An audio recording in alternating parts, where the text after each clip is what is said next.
কুমিল্লা বিভাগ প্রতিষ্ঠা করার ব্যাপারে আমি যখন এই জেলার দায়িত্বপ্রাপ্ত মন্ত্রী ছিলাম তখনই কিন্তু এই প্রস্তাবটা আমরা করেছিলাম এবং প্রায় হয়ে যাচ্ছিল। তারপরে আমরা 2006 ক্ষমতা থেকে চলে যাওয়ার পরে এই পর্যন্ত কিন্তু এটা তালবাহানা হয়েছে। আমার এবং আমার দলের পরিষ্কার দাবি হচ্ছে কুমিল্লা বিভাগ হতে হবে, অন্য কোনো নামে না। বিগত সরকার অন্য নামে কুমিল্লা বিভাগকে করার জন্য ষড়যন্ত্র করেছিল, কিন্তু আমরা কুমিল্লায় বিশাল জনসভা করি। আমরা বিএনপির পক্ষ থেকে চ্যালেঞ্জ করেছিলাম যে কুমিল্লা বিভাগ হবে এবং কুমিল্লা নামে হতে হবে, আর যদি না হয় তাহলে আমরা আন্দোলনের যত পথ আছে সেই পথ আমরা বেছে নেব।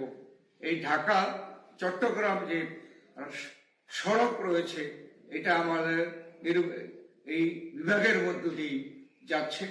যদি এটা করা না হয় তাহলে আমরা যে কোনো ধরনের কর্মকাণ্ড আমরা গ্রহণ করব।